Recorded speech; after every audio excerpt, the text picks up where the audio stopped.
What's going on, guys? In this video, I've got 5 very specific fragrances that don't really offer much of a challenge. These are some high-quality luxury niche fragrances, but they do have show-stopping capabilities, at least in my experience. There's no guarantees for any of that stuff, but these are ones that I'm definitely going to encourage you guys to get samples of and try and see if they're for you, because in my experience, these definitely pull some compliments. I know that's important to a lot of you, and they all perform really well, minus one because it's just so fresh. It's not super long lasting, but it smells incredible. So I've got 5 I want to discuss with you guys. Stay tuned.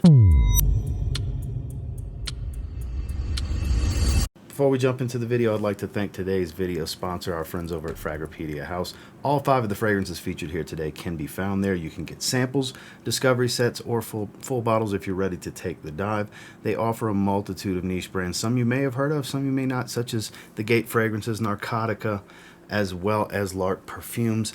They have a few, including Kajal Perfumes, one of my personal favorites. So definitely check them out in the links below. If you're looking to discover something new, something unique to add to your collection, they've got high quality fragrances that offer a bit of a challenge, something a bit more unique, or some more mass appealing, head turning type stuff, like the 5 fragrances that I have to feature here today. So once again, check them down in the links below, but let's get into this video. The first one I want to talk about is probably the best niche blue I've come across in a long time, because it's all naturals. There's no synthetics here, but because of the style of the aroma's profile and some of the dominant notes and accords, it's definitely a blue fragrance. This is from Odomo. This is Tariq. So Tariq offers a beautiful fresh cut lavender smell with a bright, very bright and fresh type of cardamom spice. A vanillic sweetness. It's almost got a little bit of a fruity smell the way the bergamot comes across. It doesn't come across as your traditional bergamot. This is so easy to like. Of the 4 fragrances released in the Haus, I had the entire Haus collection sent to me a while back from the owner, and this was my favorite. Hands down, it's actually the only one I've been wearing and that I do test sprays of and so on. This is such a good fragrance. This one will turn some heads, and it will surprise you.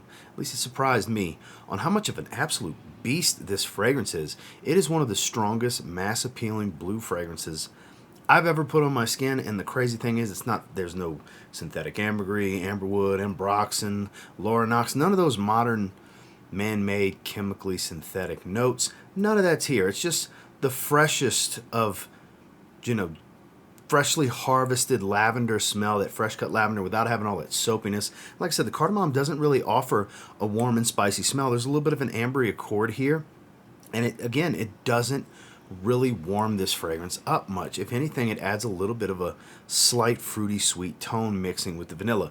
Just a stunner, absolute wonderful fragrance. I would encourage you, definitely get a sample and try this. If you want one that's just a joy to wear, no challenge whatsoever, that has power and definitely likability to really pull some positive attention for you, you're going to want to check out Odomo Tariq.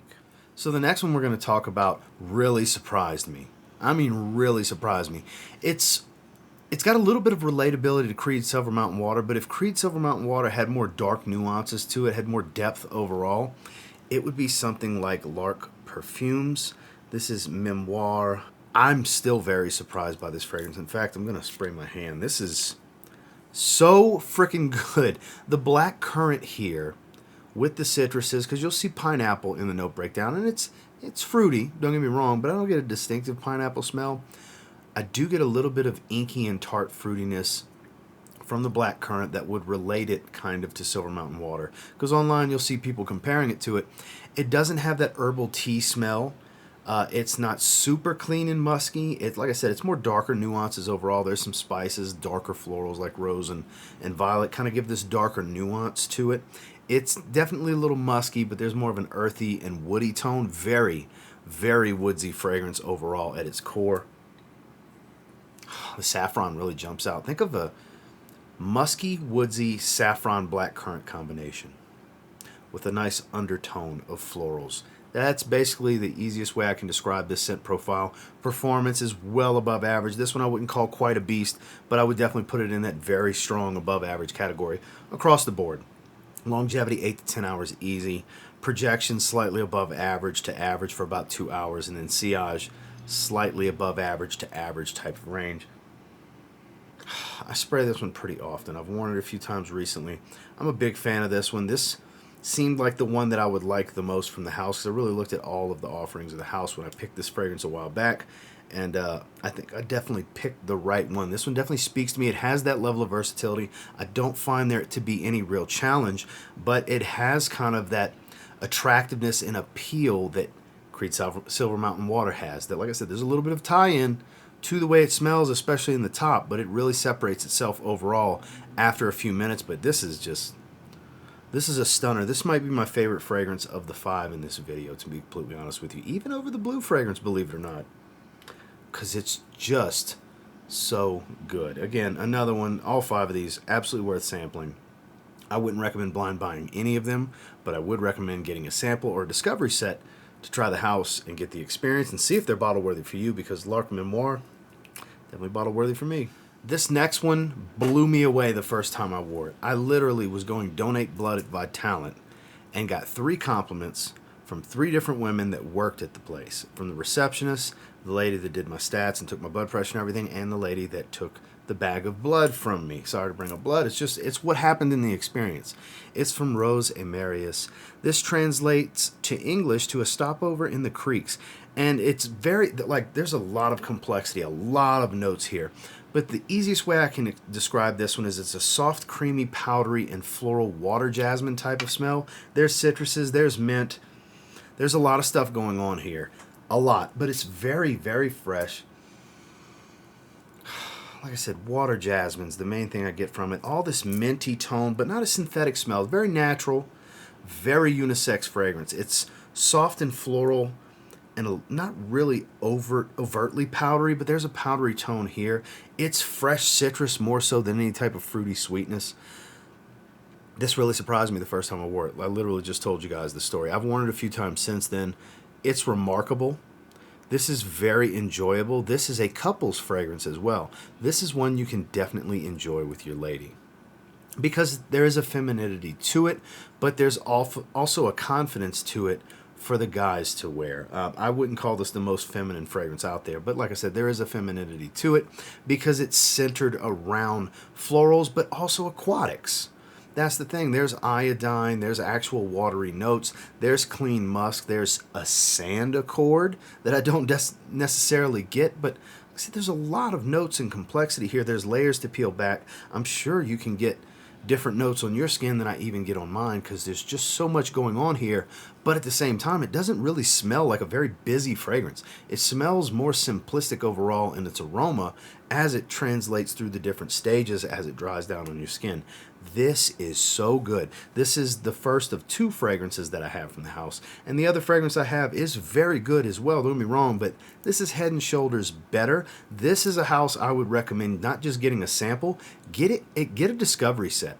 Dive into this particular line from Rose et Marius and see what it's all about. The other one I have is a fresh rose cannabis type of fragrance, and not earthy, smoky marijuana smell either. The way the cannabis is done, it's very unique, but very enjoyable. Like I'm telling you, I have 2 fragrances from this house so far, and my suggestion is discovery set. Not just a sample of this one, because it's been such a banger compliment getter for me.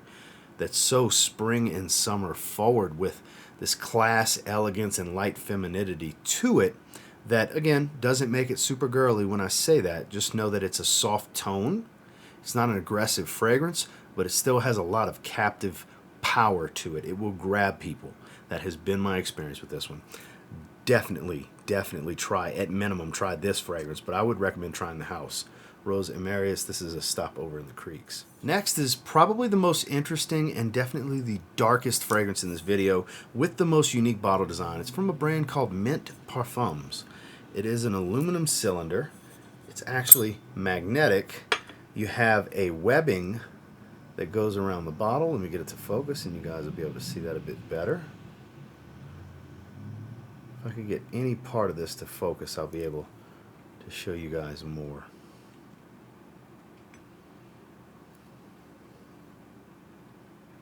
There we go. So you can see this webbing design kind of going all the way around the bottle. Has this ribbon It's a very interesting design to the bottle, very unique bottle. But the most important thing is it's quite the unique scent profile. It's very woodsy, smoky woodsy, a little earthy and spiced. There's a suede at its core in the heart. There's a spicy tone without any spicy notes, and there's a rum booziness, but believe it or not, for all of those darker nuances and booziness that I just mentioned, it's very spring and fall oriented. I find it's a great daytime to evening. It really works both ways, I think. Type of fragrance. Sure, it'll be fine in the winter.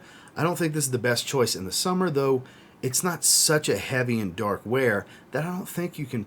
I think you can definitely pull it off summer evenings indoors, climate control. But this is the most interesting of the group because it's got the most darker nuances, and like I said, it's the one with the booze. It's definitely a nice touch of rum. It's not overran with it.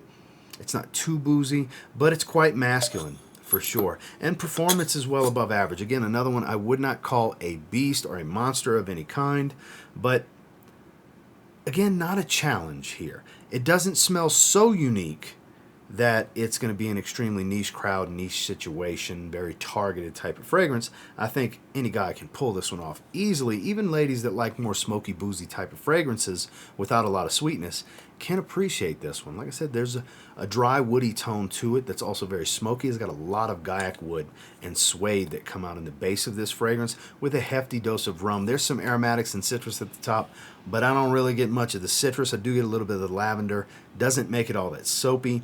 Just adds kind of a bright aroma to the aura. Aura to the aroma. Said that backwards. Definitely worth sampling, though. I haven't explored anything outside of this particular fragrance, but this one continues to intrigue me. Like I said, most interesting fragrance in this video, easily. And it's M.int Parfums. This is Flight Mode.